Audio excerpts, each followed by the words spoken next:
You know, I was born gay. I didn't discover that being gay was wrong or not accepted in the eyes of everyone until I started acting out as my normal self. Okay. I would kiss boys, I would be attracted to boys, and then I would, you know, be reprimanded. It was that embarrassing feeling that made me shrink and hide at a very early age. And then when I would act out at home and go after guys and would get reprimanded by my mom, I began to shrink even more and put on a persona that was acceptable and allowed me to receive love. People would ask me, how can you be gay and a minister?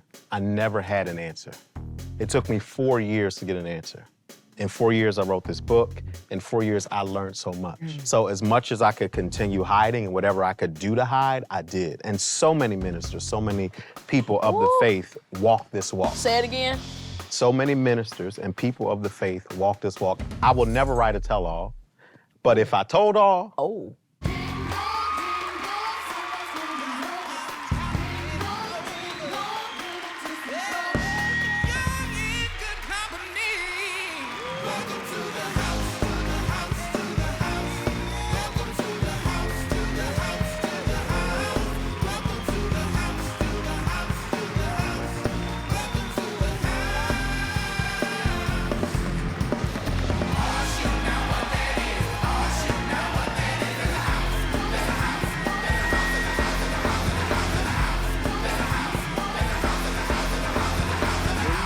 Someone's coming.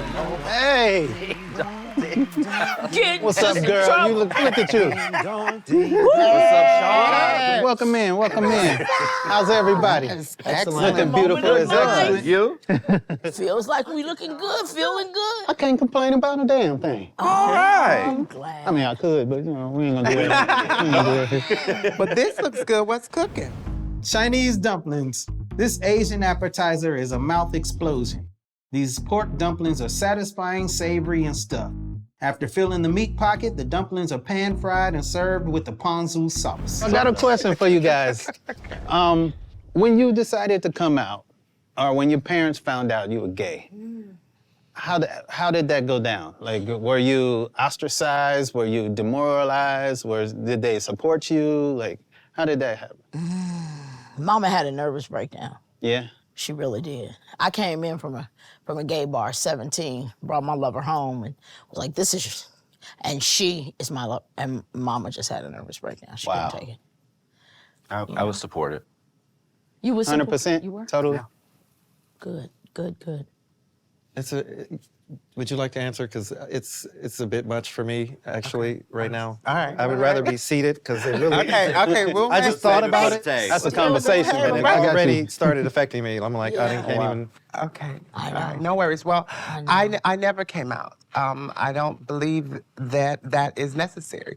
I don't believe that heterosexuals come out, and so why should we?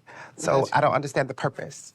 Gotcha. That's an interesting way to look at it. I I like that. absolutely agree. I agree. I heard that.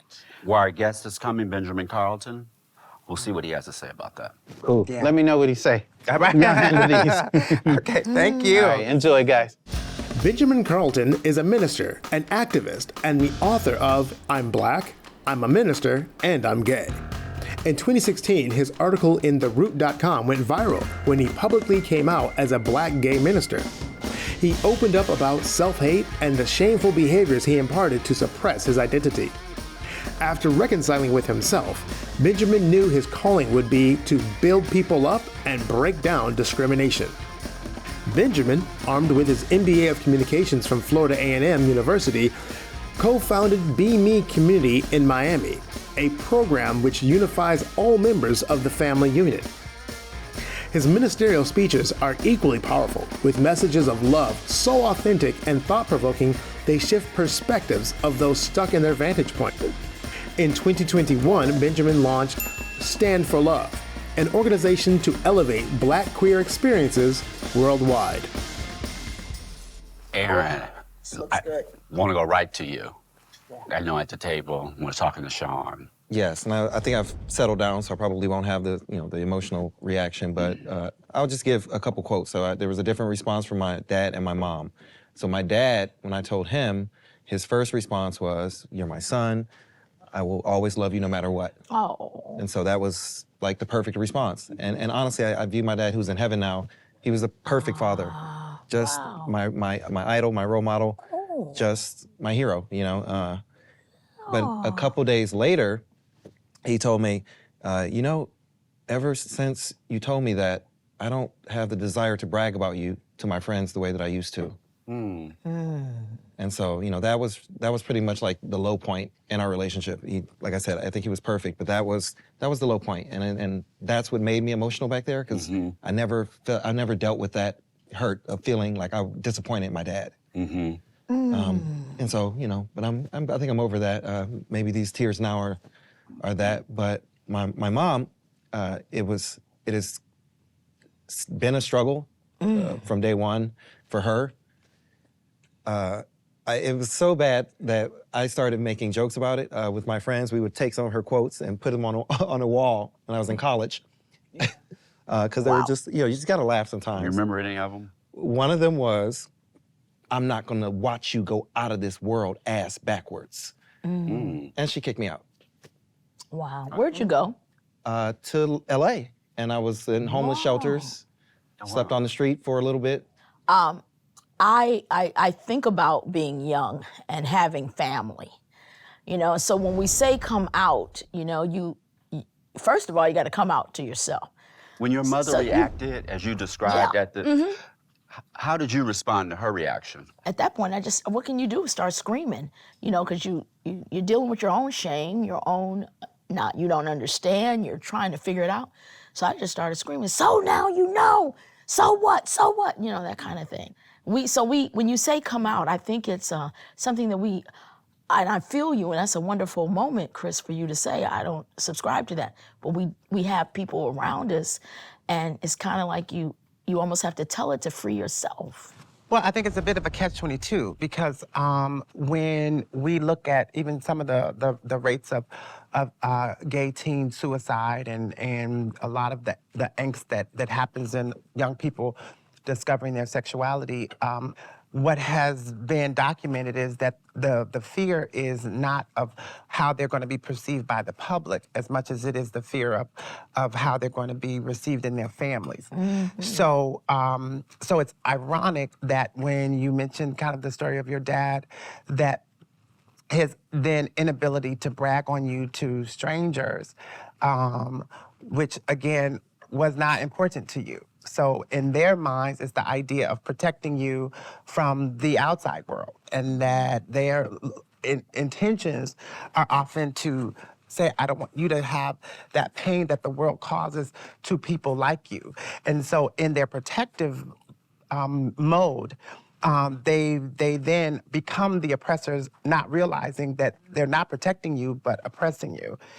I think it's also a fear of how they're going to be perceived. Yeah. That's what I was getting ready to say to church. There's a strange Mom in the sentiment church. that it's almost like they failed if Yes. they have a gay child. Yes. Yeah. Right, and is that so is not absolutely, again, part of it. But then that is where I then try to hold a lot of parents accountable to the idea that they've recognized certain things about you. They've recognized certain tendencies. They've heard other people say it, and then and everyone's sitting and waiting for you to tell them something that they've already recognized in you. And so that is in that recognition that I've encouraged parents to just say, I know and I love you, and it's okay. Or to even if they're still questioning, to just ask, are you dating? And if you just leave it open-ended, and then you can even say, so if you say no, because a lot of times our trigger is to just like, no, I'm not dating. And then you just say, well, there's no girls or boys or anybody at school that you think is cute. You know, so then that way, if you broaden that question and broaden that sort of perspective, then it allows the child to say, oh, okay. This could be safe. This could be This space could be safe for me. Safe space. And so, as opposed to sitting there waiting and talking with your husband about it, because everyone will be sitting there and waiting, and that poor child is like coming to every family event or hiding or staying in their room, grabbing their food and going, because they don't feel comfortable having that conversation. How did you navigate those spaces? Is this from your own experience or just observation? Like when you were coming into your own and you were navigating family reunions and things of this nature, how did you navigate them? My sister, I had an older sister who, someone asked if I was gay, and I overheard the question, and she had just, I heard her say, yeah. How old were you? I can't remember. I was a child. I was Okay, not young. yet in high school. She was in Yes. high school. Okay. So at that point, I thought, you know, you've always protected me, and then now you just said, Right. yeah. You felt And I'm betrayed. going, we haven't talked about this. We haven't had a conversation about this. Can I ask you something about your sister's response in the yes? Did that yes show up for you like affirmation? Well, it sounds like you kind of felt it was a little bit of a betrayal. Betrayal. It was definitely that for But me. was it the tone of the yes? Or was it the fact, because you talked about you guys hadn't had a conversation. So I'm curious as to, did she say yes to this person and it dripped with disappointment? Or was it neutral? Okay, that's a great question. Her yes was the idea that it was more important to affirm them than to actually have a conversation with me. Well, I don't know. Like, because at the end of the day, I don't know. I haven't talked to him about that.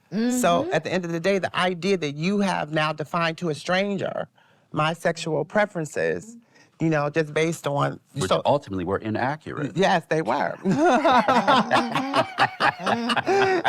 So you're right. that it was kind of one of those moments I'm going, okay. But to answer your question, that moment was the defining moment when I said as a child, I'll never tell you. If you want to know, you'll ask. And they have ever asked to this day. I wanted to add to that piece that you mentioned earlier. I think actually you chimed in, Aaron, and said about protecting self. Because I think in my case, I do believe that my mother had to decide. My mother was a very beautiful woman, model, and I always commend her because I know that she had to decide, what does this mean for me and where do I stand? I believe it was a very clear, I stand by you, my son. You know, I remember when I got married, there were friends of hers saying, you're going to that wedding? Like in disgust. And she was like, absolutely. So oftentimes we don't think about the position, and I'm not saying we're putting our parents in any position, but the position they find themselves in. Like these people, she doesn't like not deal with these people. They have their belief or whatever, but she's not gonna let that affect her relationship to me, right? And so when you're the parent of a kid who is not what everybody else expects it to be. Well, and the thing is, and I really wanted to tap in there because when you talked about your mom, you know, in the past being a model and, you know, so just even in that vein, she's had exposure probably Much to more exposure. people who are more like us. so that then her... But you know the old, not my child though. Right.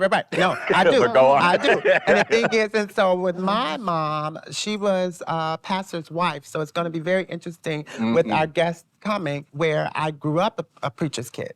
So that whole experience and what you do to save face for the congregation. On a whole nother level. On a whole nother Absolutely. level. Absolutely. While still, now loving all of them and whatever they are going Yes. through, but then still wanting to present something to make other people happy. And that's why Hold we that have, thought, okay. Cheryl. Okay, We're going to go to break. Yeah. We'll come back. All right. Because I think we done unpacked a couple things here that our Whoa. guest is going to be able to help us with. But Yes. I'm loving the Looking perspective forward here. to That'll work.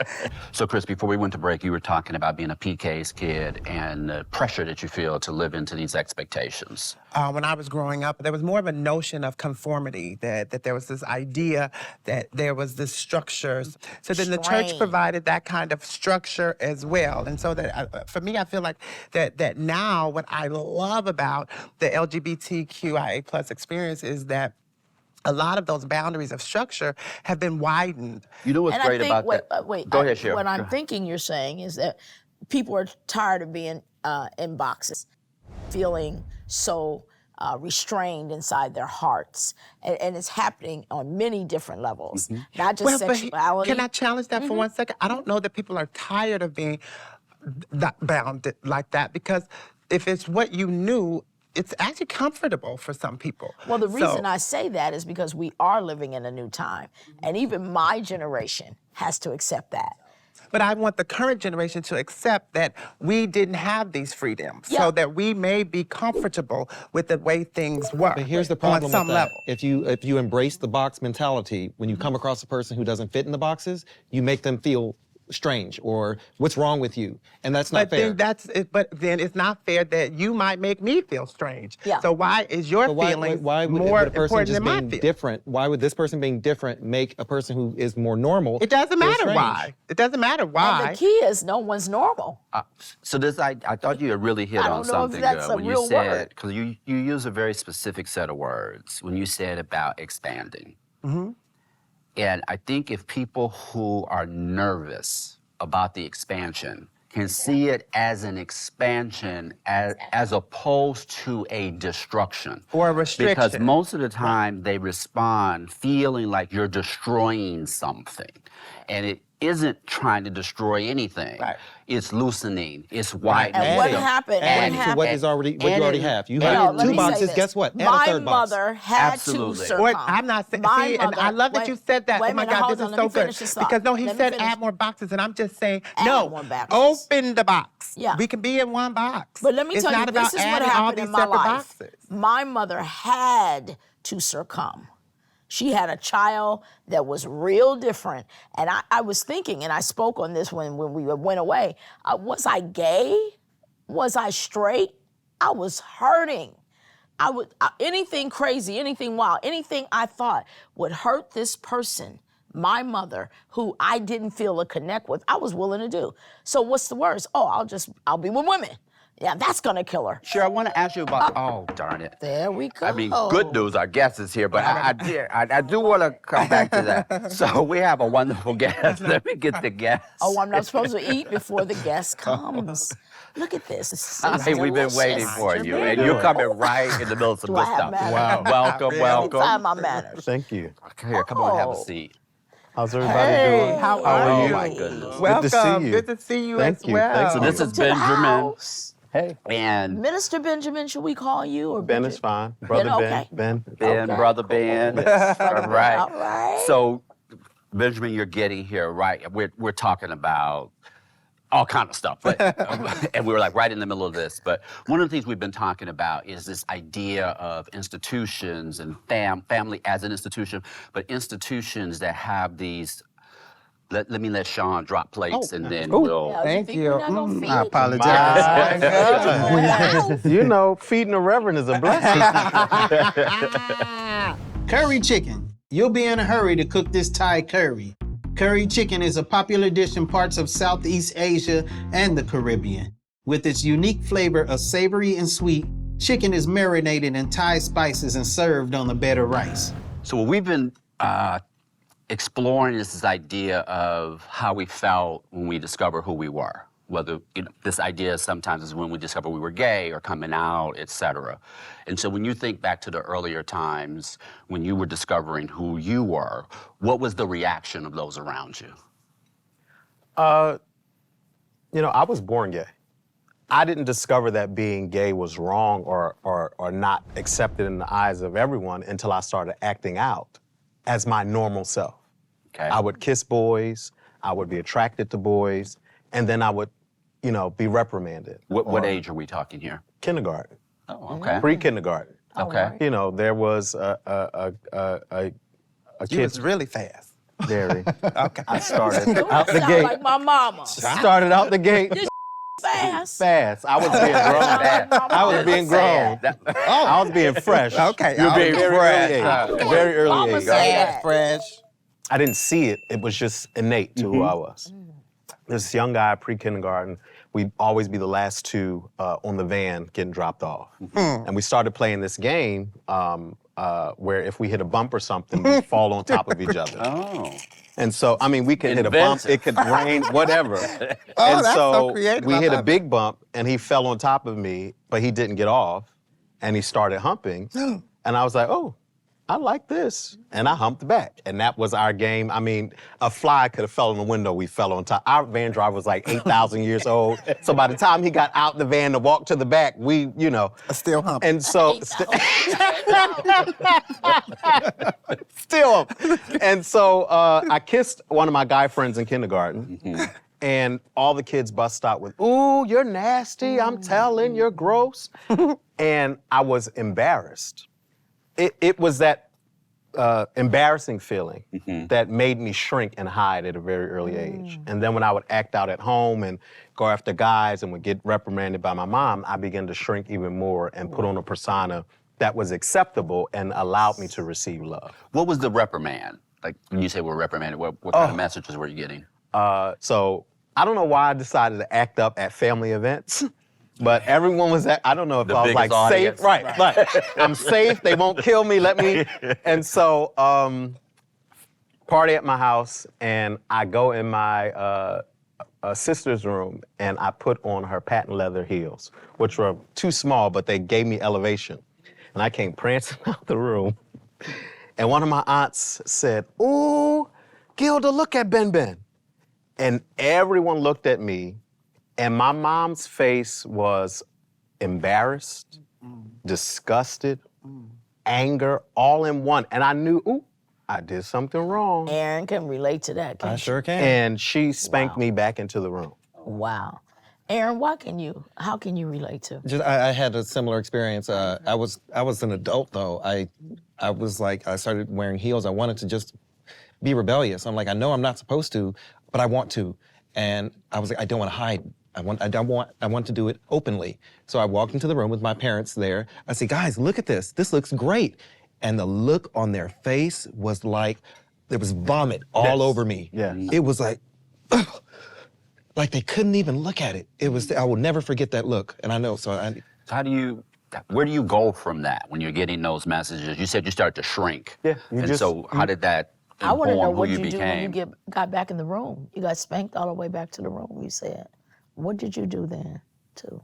I cried and could not figure out what I did wrong because this is who I am. And I could never figure out what I did wrong. And there was another instance where I had kissed a guy and he ran and told my mom. And instead of spanking me, she just sat down and said, boys don't kiss boys. You know, you don't do that. And I think this was her like, well, let me teach him. Let me, you know, explain this is not how you behave. Instead of whip. And like so, right. And so from that moment, I just walked around with the narrative that boys don't kiss boys. And don't be feminine and toughen up so that I could receive love.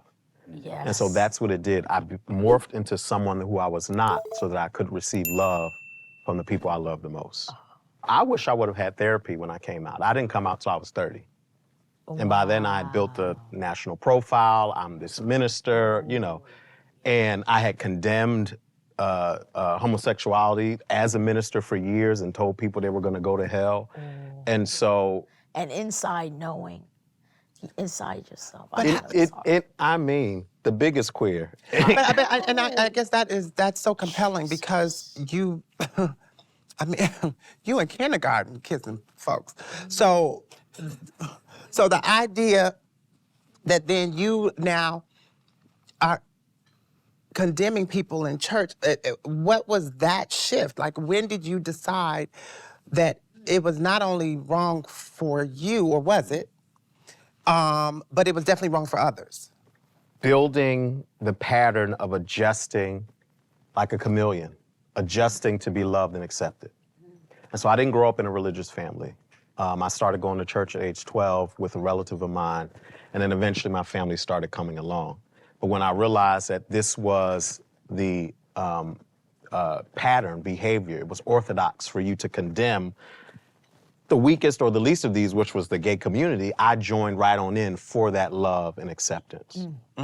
And so when I realized that, you know, people questioned me, but if I got up and denounced it, if I got up and condemned it, people wouldn't question me anymore. People wouldn't point the finger at me and say, oh, he's gay. Oh, no, he's not gay. He's up there saying gays are going to hell. So as much as I could continue hiding and whatever I could do to hide, I did. And so many ministers, so many people of the faith walk this walk. Say it again. So many ministers and people of the faith walk this walk. I will never write a tell-all, but if I told all, Oh, I know. You That free is- a lot of souls. It is not only common in the church. Science has actually done studies that if you find a person that is extremely vocally homophobic, that person is gay. yeah. And everyone does what you were doing. Everyone that wants to hide it, they hide it with homophobia. Yeah. I'm curious as your build to that, because you said you didn't really grow up in a religious family. You got introduced to religion through a family member. Around what age was that? And how were you dealing with your own understanding beyond just the condemnation under the church?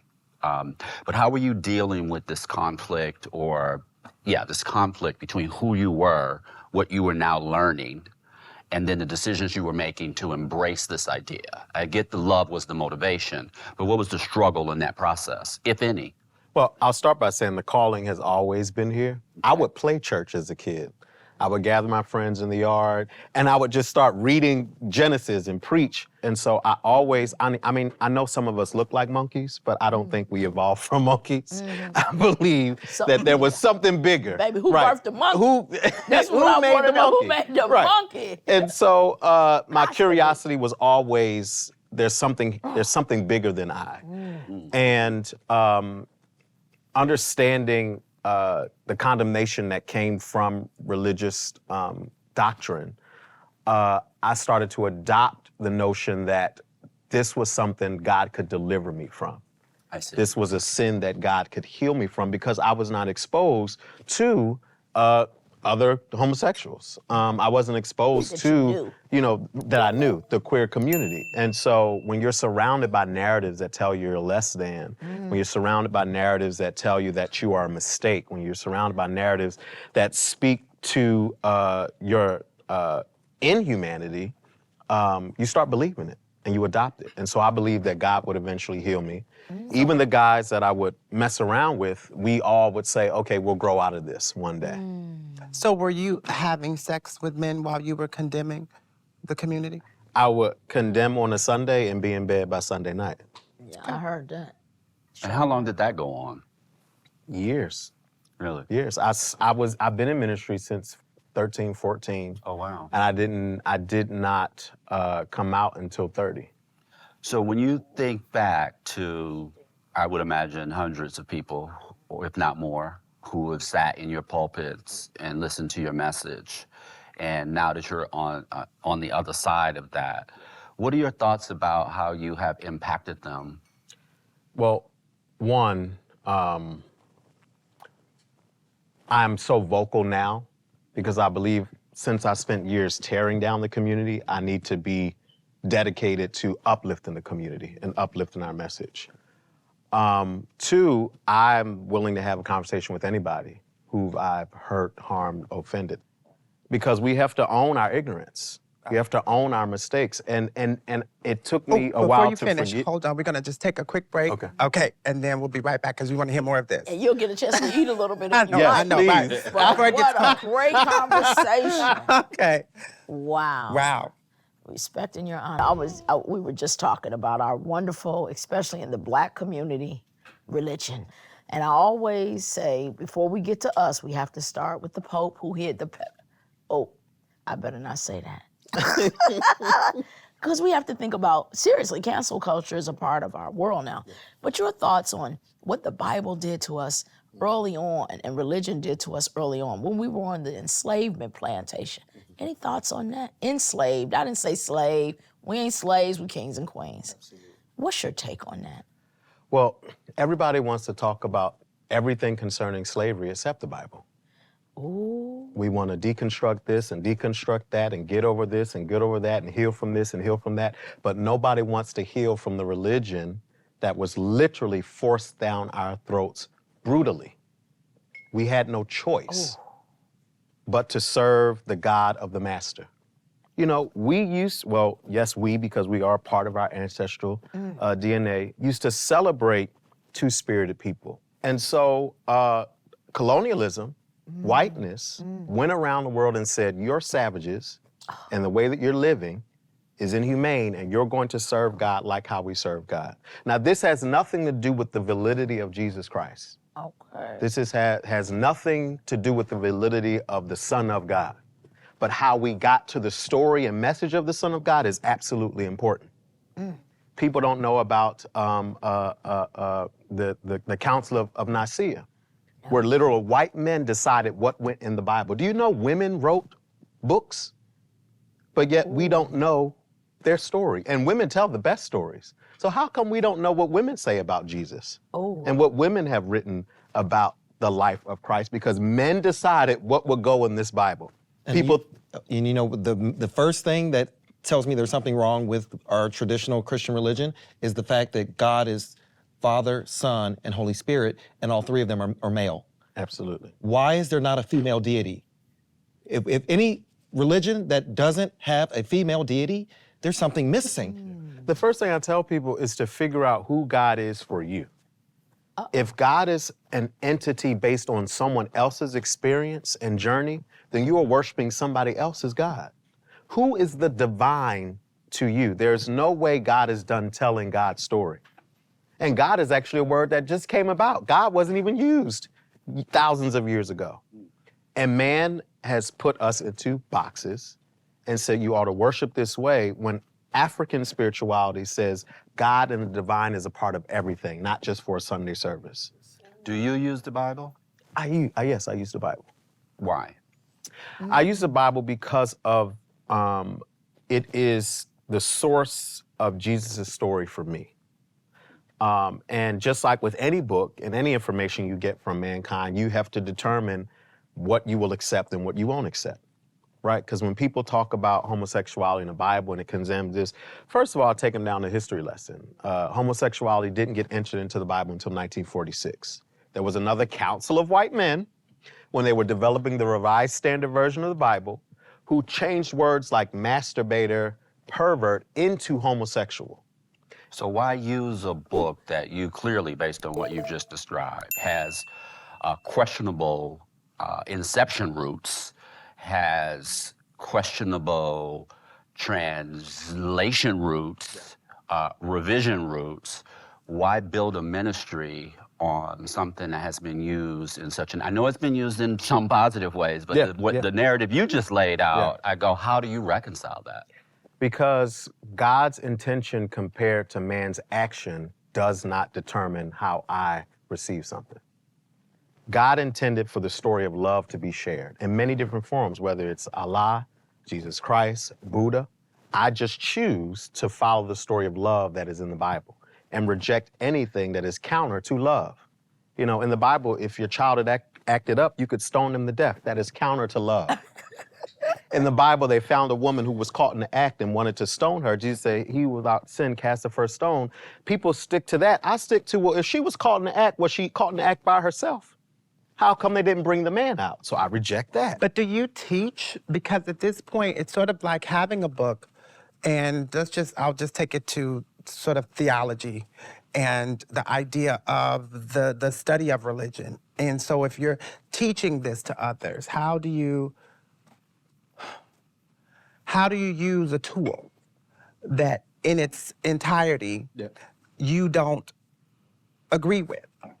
And still use it to teach, because then now it becomes what was my frustration, because the Bible, like the Bible is the only book that I know where people don't read it from beginning to end. They go to church and they pick sections and then they have people recite and stand up, sit down, do all this other kind of stuff. But no one has, well, I shouldn't say no one.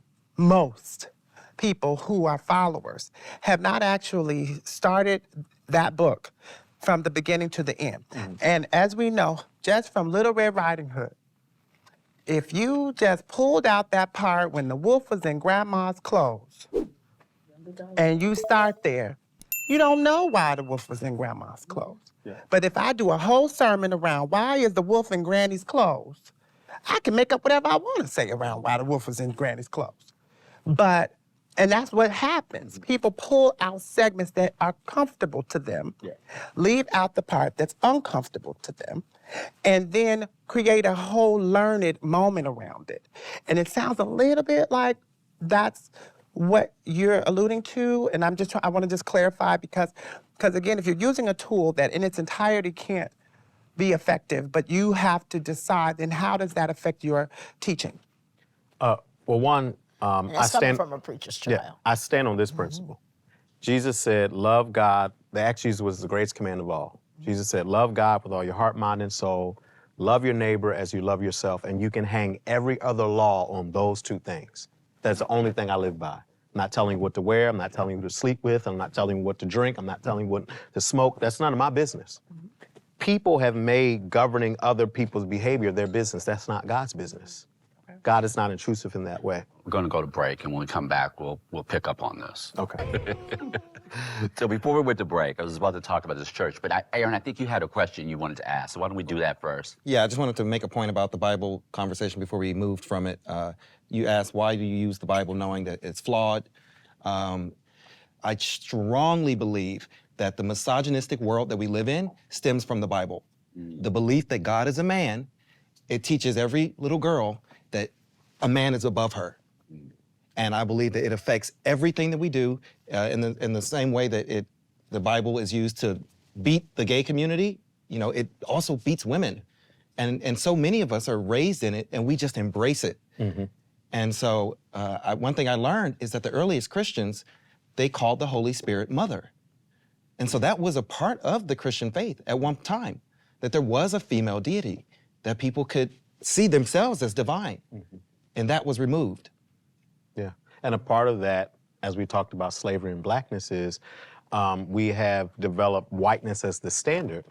Because can you imagine slaves who are Africans, I would say, kings and queens, Hello.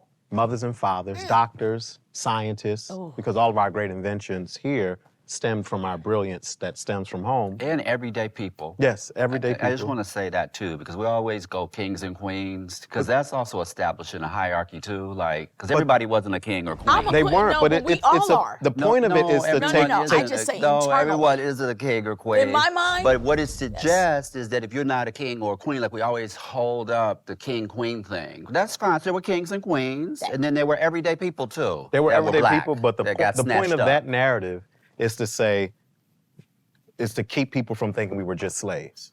I get it. And it we ignites were all a different kings and idea about who we are. Absolutely. If we say but it slaves, also everyday still people, it suggests doesn't that somebody connect. at the bottom is not valuable. well, when So I it still and keeps I'm that glad you narrative said there that. as well, because you don't have to be a king or queen to be valuable. We're But all valuable. I always say, let me tell you, I call people right now my king, my queen, because everybody that was here already and everyone that was brought over on that boat, was a king or queen. there was no average. Okay.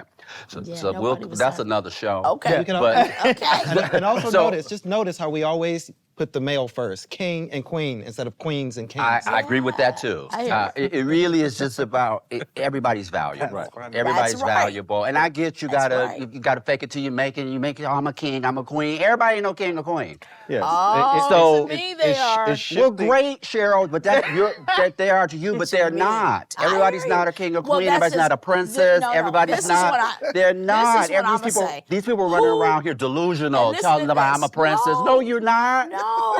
But it's okay to be just a nurse or just a good has person. the right? But Cheryl, crazy before thing is Who we would got never the know. right to We would say never you know. a king and you a queen? no, Who has that we would right? never I'm not saying who I'm is just or saying. isn't. No, everyone. Jesus. You did. Okay, Own it did your go. I power, want to bring y'all. it back. No, my far left. We are kings and queens. Okay. Everybody on this planet is a Okay, king we're and all queen. kings and Go ahead, queens. please. Cheryl. Please, that's how I'm gonna look at it. King, Fine. queen, maid servant, whatever. We were not just Well, you're slaves. non-binary. So you are, what are you, a Queen.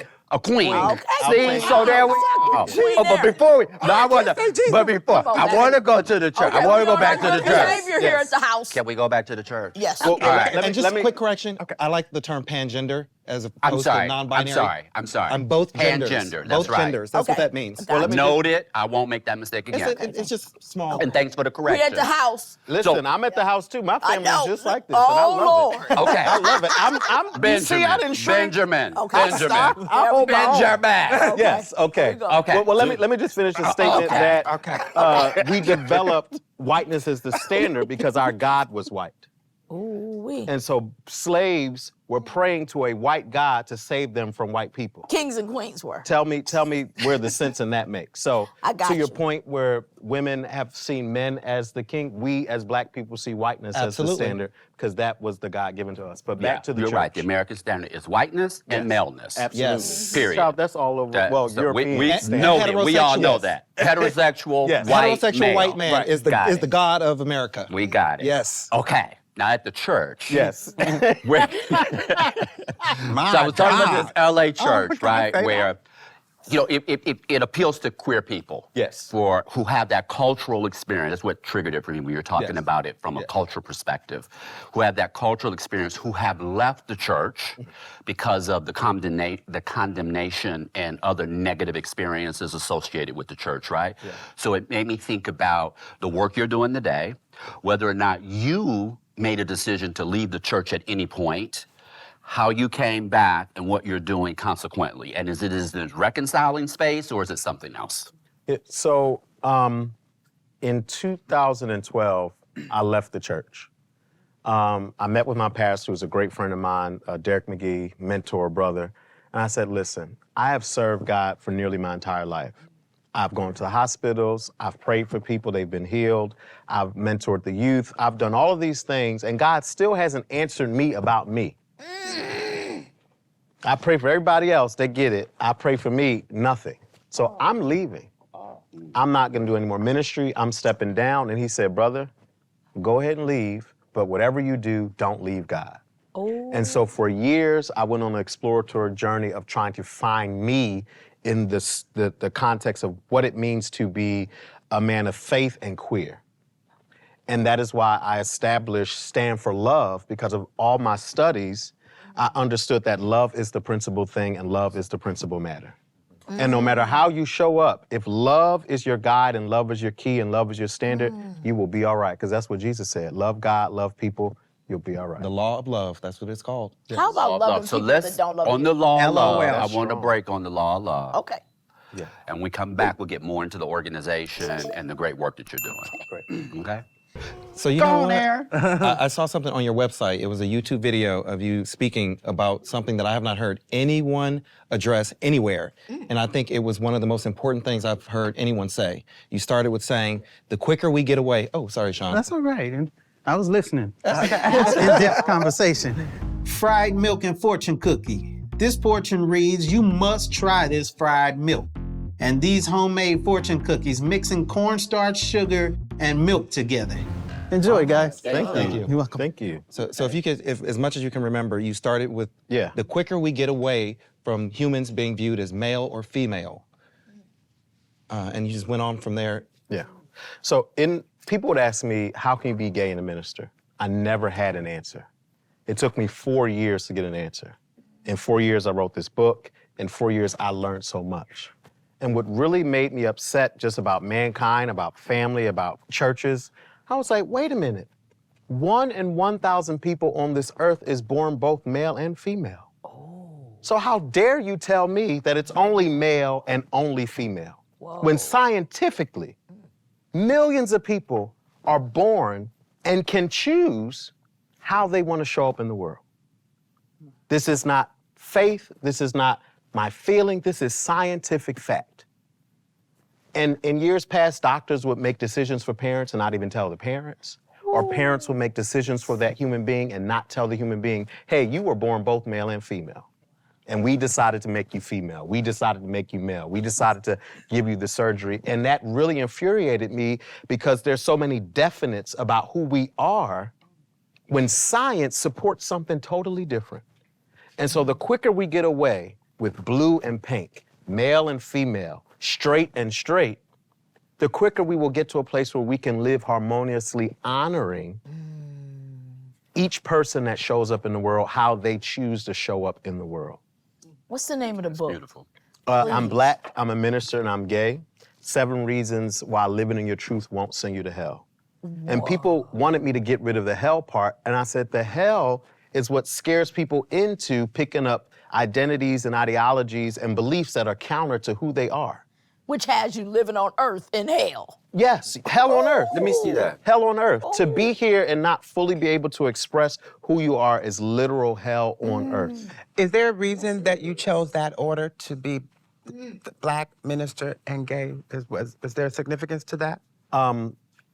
Most of those, well, yes, I'm black first. Okay. When I walk in the room, I'm black. I'm blackity black, black, black. Hello. Chocolate. I am a man of faith, been a man of faith. My presence changes atmospheres. I understand the power in which I possess and hold. That is recognized second. People are like, something happened when you walked in here. There's an essence of love in you or in your conversation. And then most times I have to say, oh, well, I'm gay. Or I'll preach an amazing sermon, people fall out, have a good time in the Holy Ghost, then found out I'm gay and then have all this stuff to say. But you weren't saying that when you were falling out under the power of God and love. And so that is a queer power. That queer power. That queer power. Baby, that queer power has changed the world. And so that is the order. And it's people think that this is just a gay book when it really speaks to the intersectionalities of my lived experience. How has it been received? In many communities, received very well because of the knowledge that is in there. Which I'm not communities? attacked black community, queer community, white community. What about the religious community? The religious community, not so much. Okay. Because again, people see it and they think I'm attacking the church when this is not an attack of the church, it's just a revelation of truth. Truth that is based in fact, in science, and history. Most people, 80% of Christians don't read the Bible. And the 20% that do read the Bible only do so a couple times a year. And so you're so sure that someone is going to hell, you're so sure that this rule and regulation is true, but yet you are not sourced in the very book that teaches you what this is. And so when you begin to break down religion and scripture and how it was made and how it was formed, stories that come from thousands of years of storytelling. Before there was a book, there were scribes. Before there were scribes, people told stories by word of mouth. Have you ever tried to tell a story and get it around the table and it be the same story? No. And so when you think about the practicality of how a story is told and then understand how the Bible was constructed, you begin to question some of the things that you believe. When you share 1946 and how it was just changed, that's not long ago. How do you change masturbator to homosexual? And why would you Okay. change This is that getting word? really good, and I really want to get on this masturbation stuff. Oh. So, Something just tickled me. you when know, said that. because, I have a relationship with the church as well. And, Okay. sometimes when the minister lays hands on you, My it can God. mean something else. Yes. So how do you lay hands? Show us, Chris. Y'all won't get me on camera demonstrating, but call me. No, I believe that, and this may not be where you were going, but the church's relationship to sex is even washed in whiteness. Okay. Because we are exploratory people. You research our people. We walked around naked. Why? Because there was no shame in our sexuality. There was no shame in our nudity. They came from Europe and said, throw on some clothes, all the way up to here. It's history, it's fact. And so I'm sex positive. I have a high sex drive. I believe in having sex with multiple people. I do not believe you should wait till marriage to have sex. All of these things are counter to who we are. People know you don't sneak and hide. Oh no, they know. Everyone. I'm not hiding. I have no shame in who I am. I have no shame in who I love. Do you want to marry? That's what I'm talking about. I want to marry. I want to be in a death committed rate relationship will with a go partner. down. But I'm poly in that I don't want us to only have sex with each other. And I think if more people were honest about that truth, they wouldn't be cheating and lying and stealing And dying. and spreading disease because we're not truthful about who we are. The people that are listening that are from the Christian tradition or the believers that Break are free. They're hearing like Break free. blasphemy. Oh, they're offended. They're hearing you can't be a real minister and say the things that you're saying. And You delivering when you say folks. break free, that is what I have experienced. The freedom that I have, I got it from the Bible. I got it from my faith, saying if God is not condemning me, then neither can any of these mother efforts. Yeah. All right. So I walk around with the freedom that I have because of my faith. That is what a lot of people don't get. But what has had to happen after that is I found liberation in the Bible. Yes. And now I've had to become liberated from the Bible. Oh, all right. Whomever worships must worship in spirit and in truth. I am a black gay man, that is my truth. Oh. I like sex, that is my truth. Preach. I honor relationships, healthy relationships, that is my truth. I like to love more than one person, that is my truth. What makes you think you want to love more than one? It's not even how I think, it's how I am. I'm surrounded by love. I'm surrounded by people. And I realized when I tried to be in a one-on-one committed, I was yearning for something else. And it wasn't that I did not love who I was with. That's what It I'm just was not a fulfillment of my totality as a human being. I heard that. And then we don't have to fool ourselves into believing. I've been with this person for 15 years. And if I see something else I like, then I'm wrong. That drives people crazy. That's why the sex industry is at an all-time. Most of the do's and the don'ts that man created are counter to who we are as humans. It's true. Don't explore the stars. Don't explore the elements. That's who we are. Are you taking any applications? No, not at this time. Oh, okay. Yes. I was And you have asking the for a nerve to call friend. him fast. Sweetie, I'm not in kindergarten. I really think we need to definitely explore this whole reason that people can feel okay with having someone else and stop tricking themselves to believe that if they are, oh, I'm committed, oh, we've been together, 30 years, and you feel so bad when you're on a porn site, when you're on it. That's what drives people into these holes and caves. We're going to have to talk about that the next time Benjamin joins us. I know it always goes by so fast. Wow. We want to thank you so much for coming you. today No, and sharing thank your all of truth. you. Because Yes. I heard You did that. I heard the message of the day, truth, right? It does. So we love having you here. And once you've come to the house, you're what? Family. Hey, yes, I love it. I love I it. just want to know. I have signed copies for everyone. Oh, okay. Love it, love it.